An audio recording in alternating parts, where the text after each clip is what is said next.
Bem-vindo ao Papo Espírita, a espiritualidade na sua vida. Eu sou Ana Cristina Sampaio e hoje nós vamos falar de um tema fundamental para o bem viver, a arte da convivência. Conviver é uma antiga arte que ainda precisamos aprender a apreciar. Significa viver junto, ocupar um espaço comum, compartilhar. Por que será tão difícil a convivência entre diferentes? E se todo mundo é diferente em alguma medida, será a convivência harmoniosa uma utopia? Para falar sobre isso, nós convidamos o trabalhador e palestrante da Comunhão Espírita, Jefferson Bellomo. Tudo bom, Jefferson? Tudo bem, muito obrigado. E nossa colega Miriam dos Anjos. Tudo bom, Miriam? Tudo bem, Ana? Tudo bem, Bellomo? Tudo bom, Miriam? Bom, entre todos os desafios que temos a vencer para conquistarmos o bom estado da convivência, o mais importante é a tolerância, a capacidade de aceitar o outro tal como ele é. E nós temos a pergunta da Michele, de São Paulo, que nos mandou um e-mail. Ela diz assim: com relação às pessoas com quem convivemos, como devemos nos comportar quando temos aquele parente que nos arrebata com comentários maldosos, que está sempre a fazer fofoca dos outros e querendo saber da nossa vida de forma invasiva? É complicado, porque fiquei me questionando depois de ouvir vocês falando sobre o tema da reencarnação. Como saber onde termina o nosso limite e começa o do outro? Como lidar com essa situação sem causar grandes desafetos? Então, Bellomo, como é que você pode responder a Michele à luz da doutrina espírita? Michele, problemão. Mas você não está sozinha nessa. Todo mundo passa por isso, seja na família, seja na sociedade, seja no trabalho. Faz parte. Nós temos que entender o seguinte: respeito é algo que a gente não tem como pedir para as pessoas. Respeito é algo que você conquista. E mesmo em relação aos outros, a gente pode ter problemas de também tolerar as pessoas, mas não respeitá-las. Porque essas pessoas também não conquistam o nosso respeito. Então a gente não é agressivo, a gente não é mal educado, a gente é cordato, né? É civilizado, mas não quer dizer que a gente respeite aquela pessoa. Porque a pessoa não nos conquistou. Então o que nós temos que fazer é, antes de tudo, conquistar o nosso próprio respeito. Se você conquistar o seu espaço, naturalmente você vai saber quando a pessoa está invadindo e quando a pessoa está respeitando. Você tem que fazer valer isso. Hoje em dia está muito na moda um termo chamado empoderamento. Empoderamento é alguém te dar poder. E se há algo que a gente aprende nessa vida, que poder você não ganha, poder você conquista. Mesmo, por exemplo, em empresas, em governos, quando uma pessoa tem uma autoridade que ela não exerce, aquela autoridade não vai ficar na geladeira. Alguém vai exercer aquela autoridade. A cadeira do poder nunca fica vazia. Se você não exerce a sua autoridade sobre a sua vida, pessoas como esses parentes vão utilizar. Mas o empoderamento, quando a gente fala conquistar o poder, dá a ideia assim de que nós vamos brigar pelo poder. Mas acho que não é bem isso que a gente está falando aqui, né? Exatamente. Foi bom você ter falado, porque não é questão de briga. A questão é de conquista. O poder, e quando eu falo poder, não é poder financeiro, não é poder da mídia, né? É o poder sobre as coisas que acontecem com você. Você não pode controlar a boca de outra pessoa, você não tem poder para isso. Mas você tem o poder de saber até onde o que essa pessoa fala vai te afetar. E esse poder você não ganha, você conquista. Então você está dizendo para a Michele que ela deve não se incomodar com essas atitudes dos parentes? Não, ela deve saber lidar com essas atitudes e não dar para essas pessoas o poder que essas pessoas não têm. Ela deve dar os limites. Exatamente. Penso também, talvez seja também, estou entendendo, se estiver errado, Bellomo, você me corrige, afinal de contas, né? Mas penso também que, pelo que o Bellomo falou, aquilo que ela recebe desse parente difícil também depende de como ela entende, né? Então, a partir do momento em que ela compreende que aquelas atitudes ou aquelas palavras não lhe dizem respeito, ela não vai se sentir tão afetada, tão ansiosa, tão nervosa, né? Talvez seria Sim. Mais ou menos isso mesmo? Vamos botar em termos práticos para ficar fácil de entender. Se uma pessoa te chama de corcunda, e você não é corcunda, você vai se ofender com aquilo? Você vai dizer, o cara tá doido. O cara tem, sei lá, problema de esquizofrenia. Ele tá vendo uma corcunda onde não existe. Agora, se essa mesma pessoa, por exemplo, ela fala que você é chato e você se incomoda. Por que você se incomoda? Porque você se acha chato. Porque com a corcunda você não se incomodou. Né? A pessoa te chamou de corcunda, te chamou de analfabeto, você não se incomodou. Você deu risada e seguiu adiante. Agora, quando a pessoa chama de chato, de incompetente, de mau caráter, por que se incomoda? É o poder que a gente dá para os outros. Agora, ela cita um caso também da maledicência, né? Os parentes que essa pessoa fala mal e ela se sente incomodada. Como é que ela pode trabalhar isso também? Colocando um limite e, de repente, ensinando também que isso não é uma boa atitude. Se a gente não põe limites, determinadas pessoas vão testar para ver até onde elas podem ir. E não fazem isso de forma consciente. Fazem porque exatamente não tem noção de limite. Se a gente não coloca os limites, ninguém é obrigado. A minha irmã, ela fala, tem 2 irmãs. Uma delas fala assim, ó, brincadeira é quando é engraçado para as 2 pessoas. Quando só um acha graça e o outro fica ofendido, já não é mais brincadeira. E, Beloma, interessante você falando da sua irmã, me lembrei de um amigo de adolescência. Ele sempre falava que ele ficava, às vezes, muito preocupado com os tipos de brincadeira, porque, para ele, as pessoas, às vezes, se utilizam do tom da brincadeira para falar aquilo que pensam. E quando o outro revida, não, é brincadeirinha, mas no fundo era exatamente o que queria dizer, né? Aquela história de por trás de uma brincadeira sempre tem um fundo de verdade. Eu acho que a preocupação dela é porque, como ela ouviu o programa da reencarnação, de que nós vamos reencarnar nas mesmas famílias, com aquelas situações que nós precisamos resolver, né? Eu acho que ela está querendo resolver, mas está encontrando uns empecilhos. Então, Michele, espero que o programa todo te ajude a você responder para você mesma essa questão e lidar com essas pessoas que estão te causando alguns conflitos. Independente de reencarnação, o que é importante a gente entender, as pessoas estão na vida da gente porque nós temos algo a aprender com elas. Então, é um aprendizado. E talvez o que a Michele e muitas pessoas na mesma situação tenham que aprender com esse tipo de experiência é exatamente descobrir o potencial que tem em si para se respeitar. Porque quando a pessoa se respeita, quando a pessoa se conhece, ninguém precisa dar poder para ela. Ela tem o poder sobre ela. E ela só aceita aquilo que ela quer aceitar. Então talvez esse seja o grande aprendizado. É o que é assertividade, né? É quando a gente consegue dizer o que a gente quer dizer na hora certa e no tom correto. Porque muitas vezes a gente, ao queremos dar limite, a gente passa do tom, né? Aí passamos a ser agressivos e não estamos impondo limite na agressividade, né? Tem uma teoria que é a teoria do pêndulo. Que o pêndulo, vamos imaginar um pêndulo, ele está todo lado direito. Quando você solta, ele não fica no meio. Ele vai todo para o lado esquerdo. Aí depois ele volta para o lado direito, até ele encontrar o equilíbrio. Muitas pessoas agem mais ou menos do mesmo jeito. Elas reprimem. Quando soltam, mas saem soltando os cachorros em todo mundo. Né? E o importante é a gente entender que o extremo também não é bom. O ideal é que a gente chegue num ponto de equilíbrio. E aquilo que a gente enterra vivo fermenta. Essas pessoas ficam... Exatamente. O importante é não fermentar, né?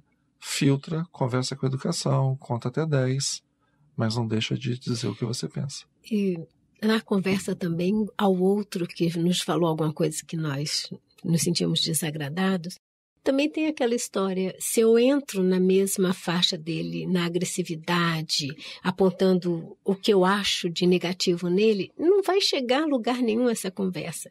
Mas quando eu me proponho a conversar com essa pessoa, dizendo que naquela situação, naquela fala dele, eu me senti assim, eu estou falando de mim, para que ele perceba que aquela atitude não foi agradável a mim. Eu não estou julgando se ele foi agressivo, o que foi isso. Estou dizendo que não me fez bem.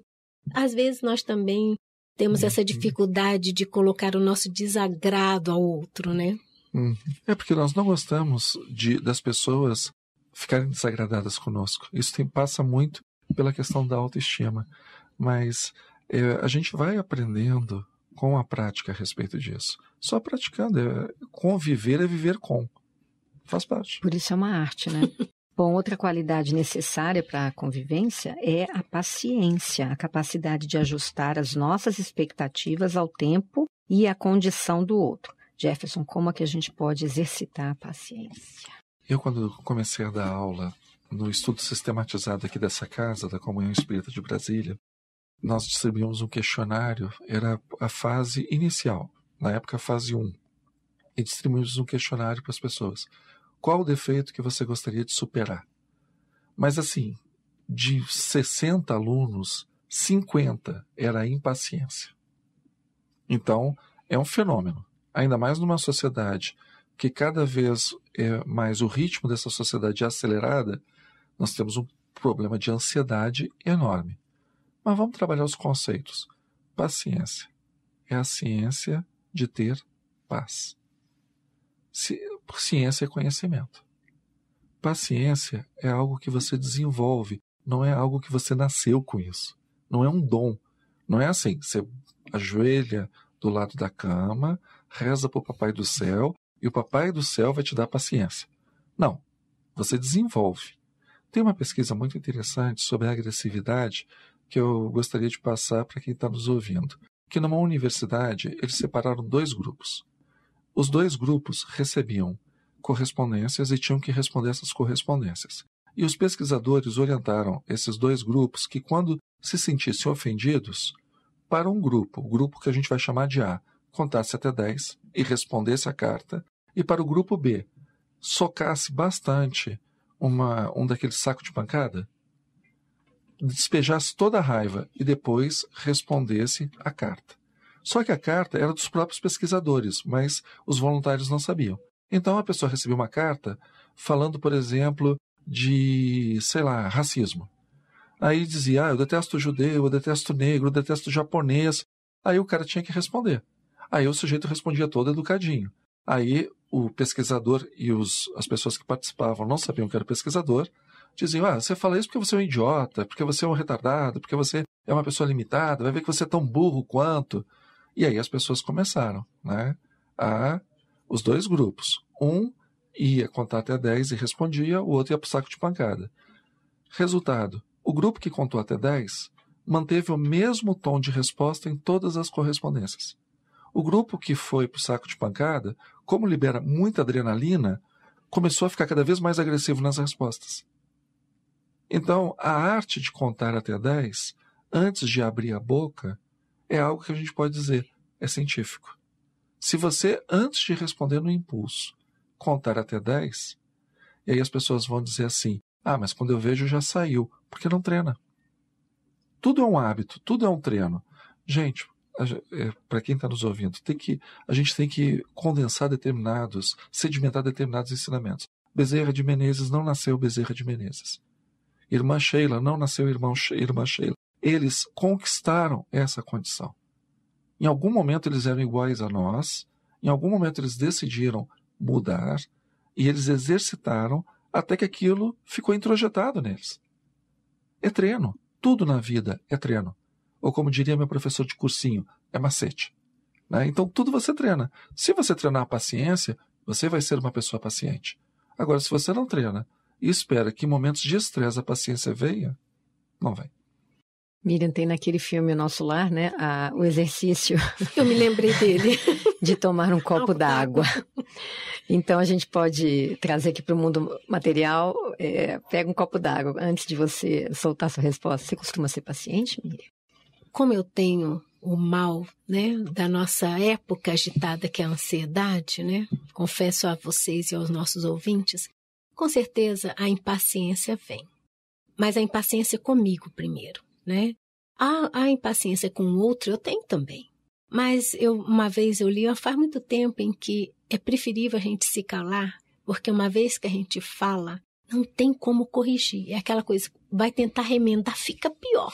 Então, quando eu quero dar a minha imperfeição fervilha, vindo da impaciência, eu me calo, sabe? E repenso como é que eu vou falar, porque às vezes, quantas vezes falei coisas que foi de rompante, não fazia sentido para mim, mas era para revidar, E isso me causou tão mal a mim, a quem recebeu. Então, com o tempo, com a maturidade, a gente vai exercitando e vai vendo que são coisas que a gente deve, de fato, controlar. Mas a impaciência e a ansiedade são processos que eu tenho tentado controlar.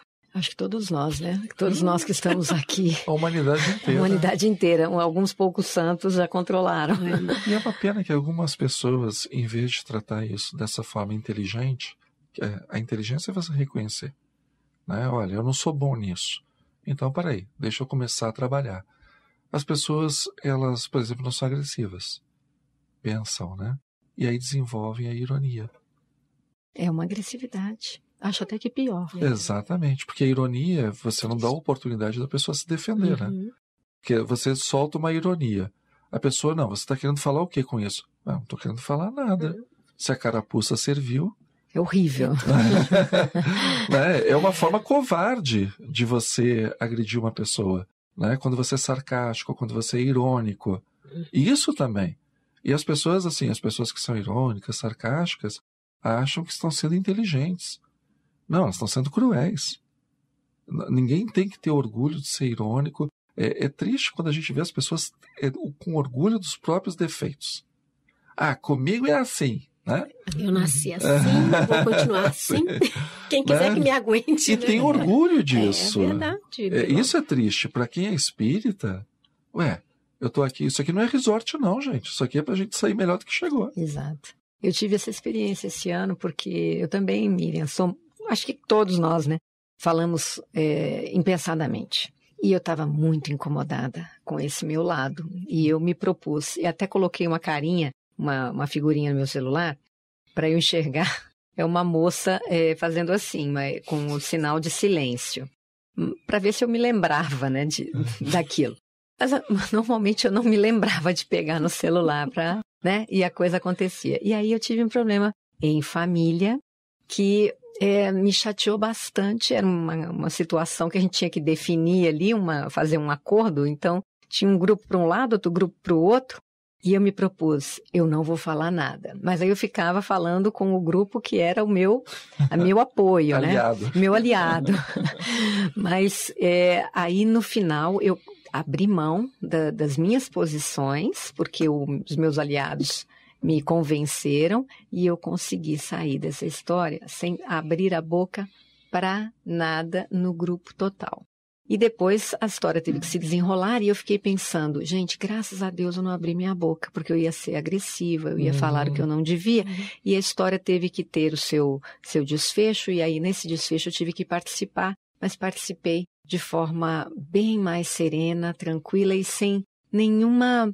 eles não ficaram com raiva de mim. Se eu tivesse dito o que eu pensava, estariam, né? Então eu pensei, caramba, foi a coisa certa, escolhida por mim no início do ano, que eu ia viver essa situação. Mas, Ana, é interessante também lembrar que é bom fazer o silêncio, mas o silêncio e depois abstrai da situação, porque às vezes a gente faz um silêncio, remói, e o corpo vai responder depois, né? O que nós estamos falando acabou. Eu remoí durante uns 15 minutos no dia seguinte. Mas eu devia ter dito isso, aquilo. E não sei, né? A gente está numa proposta, a gente pede ajuda e veio na minha cabeça. Você fez muito bem. Olha só, você não se complicou. Então, eu acho que a coisa, quando vem na prática, a gente aprende. Não é? O meu conselho é comecem sendo pacientes nas redes sociais. É verdade. Não é? Porque se você é incapaz de ficar quieto a uma ofensa numa rede social, quanto mais pessoalmente.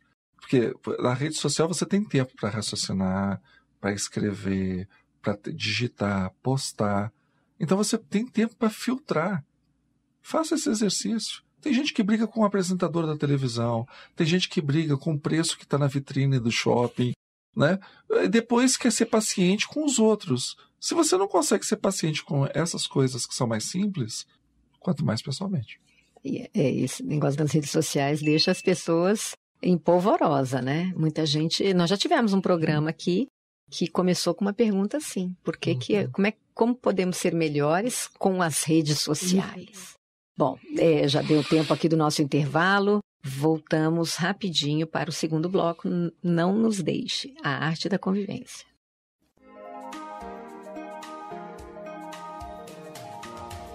Nós estamos nas redes sociais. No Facebook você pode acessar facebook.com/Comunhão Espírita. No Twitter, twitter.com/Comunhão Oficial. Estamos também no YouTube. Acesse youtube.com/Comunhão Espírita de Brasília. E siga o nosso Instagram, @Comunhão Espírita. Acompanhe, divulgue e participe de nossas atividades. Voltamos com o Papo Espírita. O tema de hoje é a arte da convivência. E temos conosco no estúdio Jefferson Bellomo, que é palestrante da Comunhão Espírita de Brasília. Bom, Chico Xavier disse: não exija dos outros qualidades que você ainda não possui. Como nós podemos aprofundar a consciência no sentido da melhor convivência com o próximo, Jefferson? Aí é que está a beleza, né? Somos humanos. Se a gente abraçar essa causa, a gente vai longe. Somos humanos. Então a gente tem que entender que, sim, nós somos falhos, logo, os outros que são humanos são falhos. Eu tenho que me perdoar, porque eu vou cometer erros, faz parte do meu aprendizado. Eu só não cometeria erros se eu fosse perfeito. Não sou. Cometerei erros, faz parte do meu aprendizado superar esses erros, aceitando que eu os cometa. Não é aceitar a condição de pessoa que não vai se superar. É aceitar a minha condição e tentar me superar. E entender que os outros também estão no mesmo processo. Isso é sabedoria. A gente não faz isso para os outros. A gente faz isso para ter uma melhor qualidade de vida. Porque quem não perdoa ninguém, quem não aceita ninguém, quem não tolera ninguém, a vida é um inferno. Literalmente a vida é um inferno. Você tem todos os demônios que você precisa dentro da sua cabeça te torturando. Quando você começa a fazer um processo de se colocar no lugar do outro e pensar, eu com as experiências dessa pessoa, eu com a forma de pensar dela, eu agiria diferente, você vai se libertando desses demônios. Então, as pessoas pensam que o Evangelho é muito assim, Deus me mandou fazer isso, se eu não fizer eu vou ser castigado. Não, aquilo ali é um manual de instruções. Se você fizer tudo que está ali, você é uma pessoa feliz. Pô, não vamos esquecer, Evangelho significa boas notícias. Gente, o negócio é bom, porque se fosse ruim não chamava Evangelho. Exato. Verdade. E a convivência no Centro Espírita, em Miriam e Jefferson, nós sabemos que o centro é um lugar em que a gente busca a caridade moral, a paciência, a tolerância, né? Mas na prática, você acha que os frequentadores conseguem compreender esses conceitos e implantá-los na sua vida? Somos seres humanos, em qualquer instituição religiosa que estivermos, né? A diferença, independente onde nós estivermos presentes, a diferença é o quanto eu me esforço. Daí, né, a questão do espírito, o quanto eu me esforço para ser melhor, ser mais tolerante com o outro e compreender a diferença de pontos de vista, de entendimento, porque o debate também é importante, quando eu não quero que meu entendimento seja considerado certo. Quando eu me permito trocar informações e somar essas informações. Então, como seres humanos, a nossa convivência em qualquer instância que tivermos, na relação no centro espírita, na nossa casa, no trabalho, né? Ela tem que ser pautada no meu esforço de compreender o outro como ele é. A gente tem que pensar, eu faço uma analogia. Centro espírita é para a alma o que a academia é para o corpo. É lugar de exercício. Como você vai ter, por exemplo, você resolve participar de uma corrida de rua, dessas que agora está muito em moda. Você treina numa academia ou treina ao ar livre para no dia da corrida você estar em forma e poder fazer uma corrida de qualidade. No centro espírita, a gente tem a oportunidade de exercitar o que tem de mais bonito em nós, para que na sociedade, que é a nossa corrida de rua, a nossa prova, a gente possa chegar lá com qualidade. Então eu sempre repito para as pessoas nos centros espíritas, pegue os bons exemplos do centro e leve para a rua. Não pegue os maus exemplos da rua e tragam para o centro. As pessoas fazem muito isso. Elas repetem dentro do centro o que elas fazem na rua. E elas deveriam pensar o contrário. É pegar o que tem de bom no centro e fazer lá fora. Aí algumas pessoas, mas isso é hipocrisia. Não, é exercício. Você está exercitando, porque se você não começar de algum lugar, você acha que você vai ser Chico Xavier, assim, dormiu Gengis Khan e acordou Chico Xavier? Isso não acontece. Vai ter um momento que você vai falar coisas boas, mas que você vai ter dificuldade de praticar essas coisas, porque você está começando. Depois você vai começar a exercitar a prática. E depois você vai dominar isso que você não vai nem perceber. Para você não vai ser uma qualidade, porque vai fazer parte do seu dia a dia. O que eu percebo hoje em relação ao centro é que as pessoas perdem essa referência. Aqui é para a gente exercitar o que a gente tem de melhor. Para quando chegar lá fora, fazer. Aqui a Comunhão Espírita de Brasília, ela tem uma ruazinha na sua frente que as pessoas, à noite aqui sempre é muito movimentado. As pessoas estacionam com o carro na calçada. E aí o que acontece? A calçada está toda destruída. E são pessoas que vêm frequentar muito, são trabalhadores aqui da casa. Eu quero um mundo melhor, mas eu pego e arrebento o cimento da calçada para que eu possa estacionar meu carro para poder trabalhar na Comunhão Espírita de Brasília. Eu venho ler sobre o egoísmo, ouvir sobre egoísmo, e a minha atitude é completamente egoísta. É destruir a calçada. Exatamente. Eu fico brabo com o cara que é gestor público, que gastou 3 vezes mais, mas assim, eu não estou entendendo que o que está acontecendo ali. Aqui na nossa casa tem vaga para palestrante, que o objetivo é que se o palestrante sai do serviço, sai do trabalho, e chegar em cima da hora, pela dificuldade de estacionamento, ele já tem uma vaga reservada. Quantas vezes, eu vejo vaga de palestrante, deficiente, gestante, as pessoas socam o carro ali para tomar o passe. O próprio passe é muito curioso. Você vê o começo da palestra, tem 30 pessoas num salão que cabe 600. Ao final da palestra, tem 300 pessoas. Ou seja, as 60 primeiras vieram para ouvir a palestra. As outras 240 vieram só para tomar o passe. E acham que esse passe vai ter efeito? Isso aí já está no outro nosso programa, que nós já falamos sobre passe. Está bem respondido. Mas falando sobre isso, eu tenho 2 comentários a fazer. Um é que, tomando seu exemplo do pessoa que coloca o carro na vaga inadequada, uma colega nossa tem um marido que tem um problema na perna. Ele não tem uma perna, não, ele anda de muletas. E ele, por muitas vezes, vem aqui para o nosso salão e não consegue se sentar. Ninguém dá uma vaga para ele. É uma coisa séria, né? E em outra é uma conversa do Haroldo Dutra, que eu já ouvi numa palestra dele. Ele falava de um trabalhador que ele conheceu, que era, assim, de um temperamento muito forte, muito irascível, uma pessoa briguenta, sabe? E aí, vamos colocar esse trabalhador aonde ele briga com todo mundo? Vamos colocar ele para distribuir ficha. Não foi aqui, na nossa casa, alguma casa lá de Minas Gerais. E aí, aos pouquinhos, esse trabalhador começou a falar mais baixo, ele gritava o tempo inteiro, né? E aí ele começou a cada vez falar mais baixo, se tranquilizar, entregando as fichas, fazendo a tarefa dele.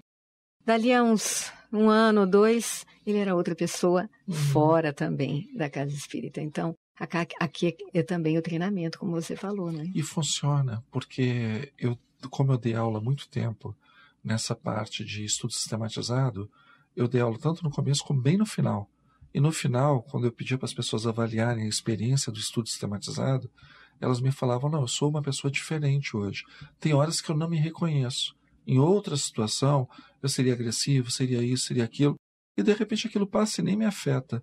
Mas por que passa e não afeta? Porque a pessoa exercitou aquilo. É só parar para pensar. A pessoa está lendo o Evangelho, está pegando um livro de mensagem, está lendo um romance edificante, está assistindo uma palestra. Aquilo não se perdeu. Aquilo são sementinhas que são colocadas. Porque do mesmo jeito existe o contrário. Dizem que a pessoa, quando aposenta, ela começa a ficar extremamente mal-humorada, né? Brigona. Por quê? Chega de manhã, ela assiste o jornal. Chega no horário do almoço, ela assiste o jornal. Chega à noite, ela assiste o jornal. E no final do dia, né, no final da noite, ela assiste a revisão de tudo que ela assistiu durante o dia inteiro. Então ela tem uma sobrecarga só de notícia ruim, de negatividade, que o que acontece? Essa pessoa acaba achando que o mundo é feito só por assassino, ladrão, corrupto, sem vergonha. E não é. Quando a gente vem numa casa como essa, e não é prerrogativa da casa espírita, né? É prerrogativa de casa religiosa, que a pessoa se permite, é como se ela fizesse uma espécie de higienização. Então ela já começa a fazer um contraponto disso. E ela vai mudando, e é interessante, não percebe. Né? A pessoa vai se melhorando sem se perceber. Essa que é a beleza. O Bellomo falou também uma palavra bastante importante, decisão, no primeiro bloco. Eu acho que é por aí mesmo, a gente tem que tomar um dia a decisão a benefício de nós mesmos. Né? Se eu quero ter paz, se eu quero ter paciência, eu tenho que exercitar. Eu tenho que vir à casa espírita para que eu sinta um fortalecimento para continuar, né? Porque tudo que vamos ouvir em qualquer área religiosa é que nós precisamos avançar na nossa religação com Deus, né? Mas, acima de tudo, no nosso aperfeiçoamento de sermos melhores. E essa tem que ser uma decisão, não adianta eu ser agressivo, venho para a casa espírita ou para qualquer outra instituição, sou bonzinho, falo mansinho. Trato todo mundo muito bem. Tem uma parte do Evangelho que sempre fala, né? De um pai de família que no local religioso ele era exemplar. No entanto, quando chegava no lar, era o próprio tirano. Então, assim, nós somos bonzinhos e em casa somos horríveis, né? Aí sim há uma hipocrisia. Sim. Afinal, quem eu sou? O que vale a pena é a pessoa entender, tá bom, eu sou um tirano. Deixa eu exercitar na casa espírita que é mais fácil. Ah, estou aprendendo isso, agora deixa eu levar para fora. Porque também uma coisa que acontece muito em centro espírita é quando tem divergência, as pessoas, elas destilam a divergência assim, veja bem, meu irmão. E nesse meu irmão, né, se pudesse, a pessoa está quase voando no pescoço do outro, né, mas aí as pessoas dizem assim, mas é um exercício. Antigamente ela voava no pescoço. Agora ela já está chamando de meu irmão e está começando a contar até 10. Amanhã esse meu irmão, ele vai ser sincero, vai ser honesto. É um processo. Eu lembro de uma história de um senhor que ele era dono de uma padaria. E ele era católico e resolveu integrar o grupo dos Vicentinos, que é um grupo de caridade. Então ele doava pães para comunidades carentes. Aí ele contando que no primeiro domingo que ele foi na comunidade, ele encheu a Kombi de pão e saiu de casa assim, hoje eu vou doar pão para os pobres. Aí tá. Aí na outra semana, hoje eu vou doar pão para os famintos. Aí tá. Um ano depois, ele enchia a Kombi de pão e dizia, hoje eu vou visitar os meus amigos. Que bonito. Quer dizer, então, mas ele começou, né, assim, com orgulho, aquela coisa, né, a vaidade da caridade, mas começou. Imagina se ele esperasse, deixasse a Kombi encostada, deixasse os pães no forno, esperando um dia ele acordar com esse ânimo, né, de achar que a pessoa que está recebendo é tão digna quanto ele que está dando. Ele não ia sair de casa nunca. Esses pães não iam chegar nunca.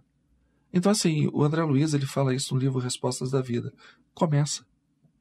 Começa pelos motivos mais errados, mas começa. Começa orgulhoso mesmo. Exato. Não espera. Né? Não espera.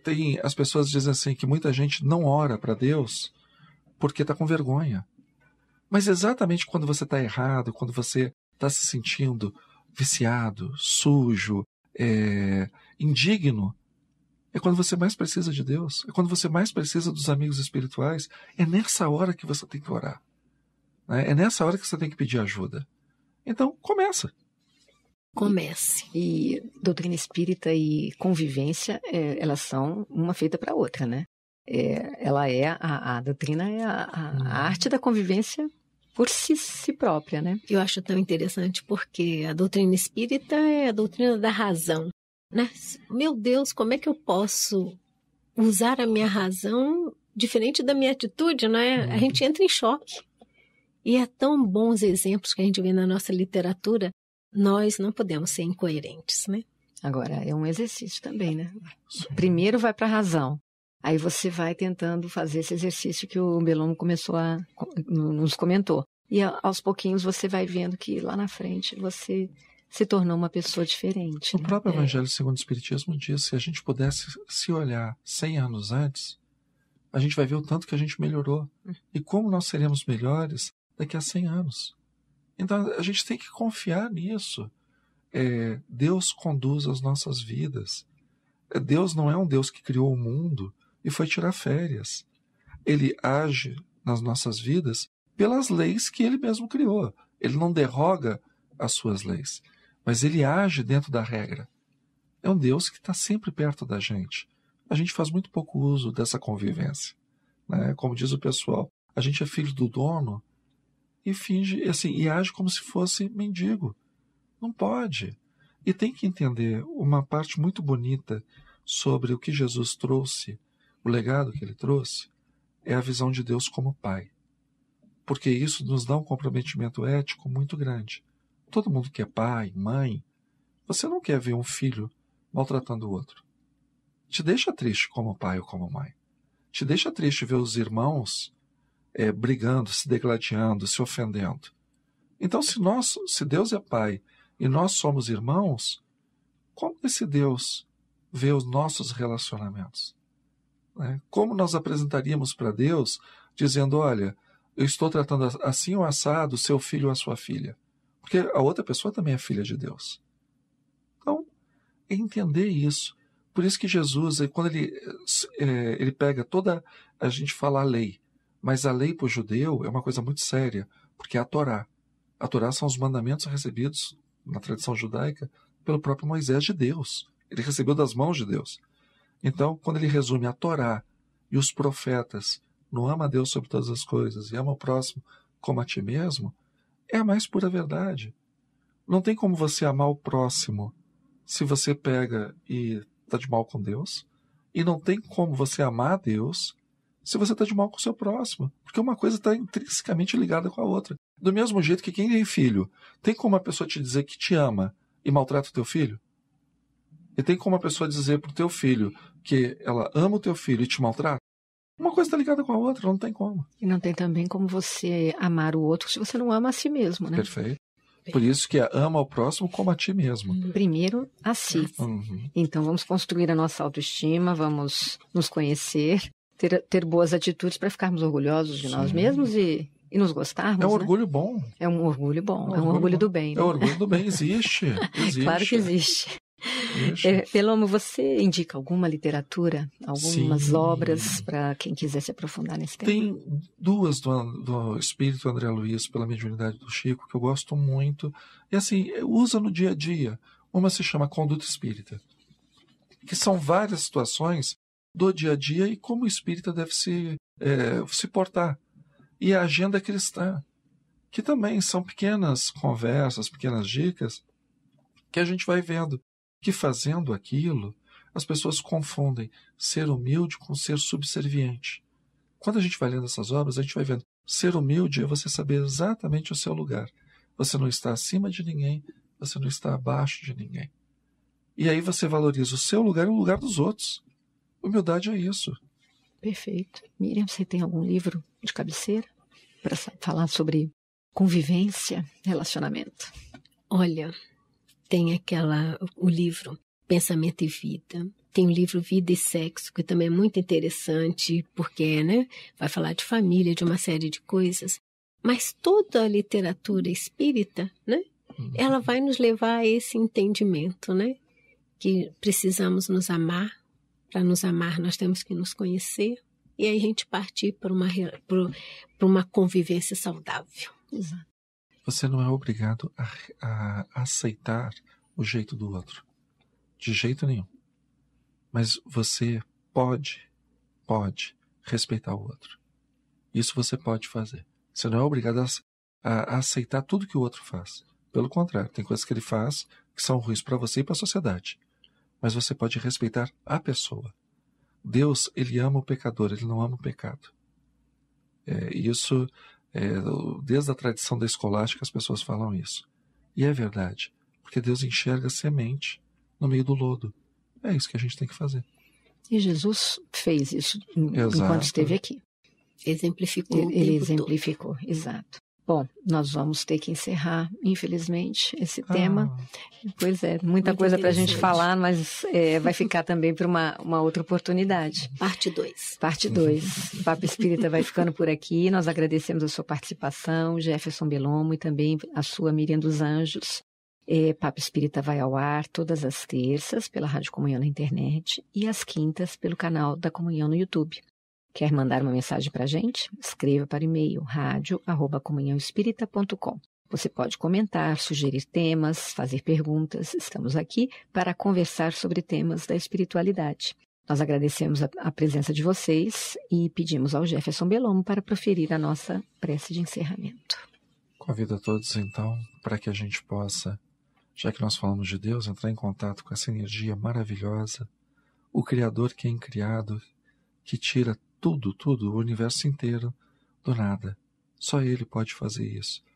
Se Ele pode tirar do nada um universo, imagina o que Ele pode tirar de nós, que já temos a nossa experiência, os nossos sentimentos, a nossa estrada, os nossos desejos. Pai amado, tira de nós o que nós temos de melhor. Coloca, Senhor, em plenitude aquilo que nós temos ainda em potência. Transforma cada um de nós na Tua voz, no Teu olhar, no Teu abraço, para todas as pessoas, para que possamos finalmente fazer a transição de um planeta de provas e expiações para um planeta de regeneração, começando com a regeneração em Ti, de nós mesmos. Que assim seja, graças a Deus. Você ouviu o programa Papo Espírita, a espiritualidade na sua vida.